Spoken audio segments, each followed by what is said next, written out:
For this review, we're going to look at a mixer. Now, if we were going to program a mixer, we could program each of these buttons individually. So for example, we could label this button right up here, channel 1 FX level. And this button clear over here, channel 6 FX level. And the channel 5 low level.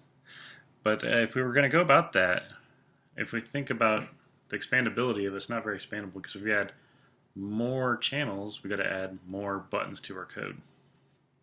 And if we just want to do this simple mixer right here, looking at the number of buttons, it's actually 60 buttons. It's 10 rows of 6 little faders all lined up, crammed in that spot. So imagine that 60 separate methods you'd have to create to handle each separate channel change. So that would be a lot of code and a lot of repeating code, because the mid on channel 4 would do the same thing as the mid on channel 1, except for it would be affecting only things going through channel 5 and not channel 1. So you'd have to keep track of which audio paths were going through which channel, plus what the settings of each button at different channels was, and it would be quite a mess. So what we're going to do is actually use object-oriented programming to break this up. So you notice everything's broken up into a channel. So a channel is a separate object. And this channel over here has an FX, a high, a mid, a low, a monitor, and a level. So we went from having to program 60 separate faders to 6. So that's a lot of code saving time. So let's go ahead and look at these. You notice that these channels, even though they're the same at the very top, they are different at the bottom. So we're going to have to use a little bit of inheritance to save ourselves some coding. Now, we don't need to recode the effects, the high, the mid, the low, the monitor, and the levels. We just need to recode the bottom portions. So we're actually going to have a mixer channel, and we're going to have 3 separate types that inherit from it.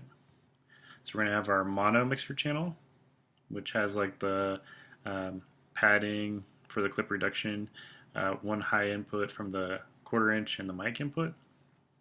We're going to have our stereo, which has its 2 1/4 inch inputs for a mic. And we're going to have our tape input, which has RCA adapter inputs and phantom power out, which controls actually the phantom power for the whole mixer. So actually that phantom power might not be on that channel. It might be just put to the side on the rest of the mixer. But we do have a button there. So again, if we look at this, if we look at just the basic channel, this thing that's the same in all these mixing channels, we can see that we have our FX level, which is 0 to 10, and it's going to be a float value because you can change it from 0 to 10, but you can also do like 4.5, for example. It sweeps throughout the whole range of numbers from 0 to 10. It doesn't just stop at 0, 1, 2, 3. We'll have the high, which is the same. It's a float, -15 to 15. We've got mid and low, which are the same, -15 to 15. We've got a monitor output, which is 0 to 10. And we've got a level input, so how loud is the input volume coming into the mixer, 0 to 10.